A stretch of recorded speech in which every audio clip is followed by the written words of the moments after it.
Okay, so we decided to make the move from fingerprint biometrics into facial biometrics, just to avoid people touching surfaces and so on. Yeah. Fingerprint biometrics is pretty safe because you can still clean the surfaces and so on. But aside from, it's a bit of a risk. So rather, let's take away the perceived risk from that and move to a facial recognition system where you don't need to touch anything.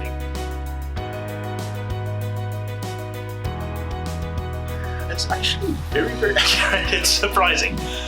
We've played around quite a lot in different environments and with different poses and so on. Okay. With different levels of exposure and blurriness and noise, different light levels and so on, from extremely dark lit only from the front of the computer screen, for example, to a little bit backlit, not quite entirely dark up front, but a whole bunch of things like that.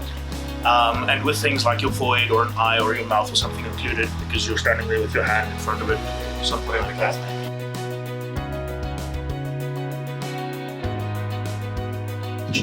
So there's a whole bunch of metrics that we can actually pull from the facial recognition.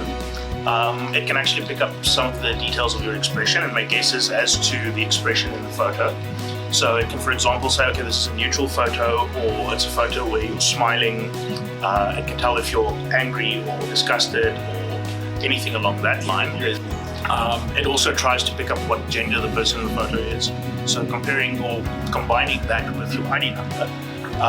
If your ID number says, I'm a 34-year-old male, and the photo says, okay, look, you're a 55-year-old female, then, okay, we got something. It might be that I just shaved my beard.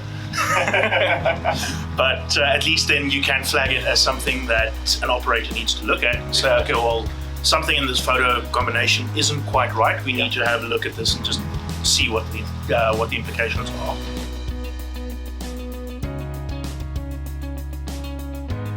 But yeah, the goal is to move to a fully automated touchless system where you don't actually need to do much except approach the console and it'll say, okay, well, we found someone, hold up a barcode or something, QR code that contains the information that the system will need to do the initial identification. And then it can go through the rest of the steps to say, okay, well, we verified your face, we've shown you, for example, a health and safety video or the site's terms and conditions and so on. And from there we can decide, okay, well, yes, you've met all the requirements, you can now proceed to decide you've been verified.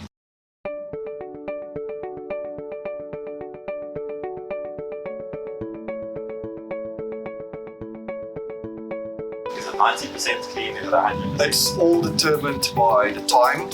The light is on, obviously. If it's a weak light, you need 5 minutes. If it's a very strong light, you need half a second.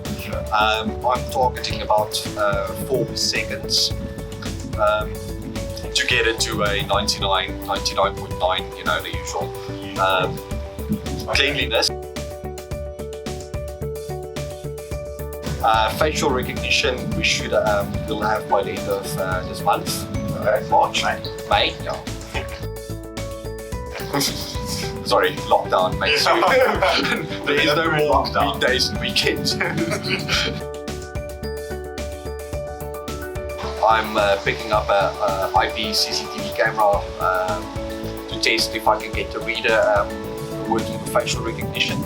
So I'm just looking into this, the IP camera's feed and streaming it to the reader. And then from the reader, what I'll do is detect motion and then submit that for facial recognition. Because obviously the readers are designed for fingerprint scanners, so they're absolutely not optimized to work with video streams and those kind of things. So, Yes. yeah.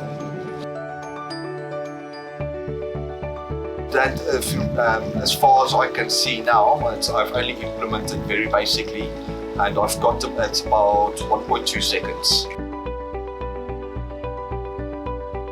Well, it's installing a IP camera, so network cable power with PoE.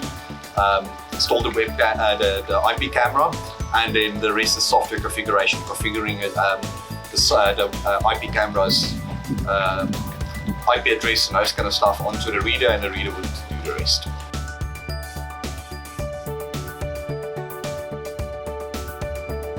So now that the smart guys have finished talking, let me finish off by saying that no one's working quite as hard as we are to bring you an access control solution that prevents the spread of the coronavirus. We look forward to rolling it out in May.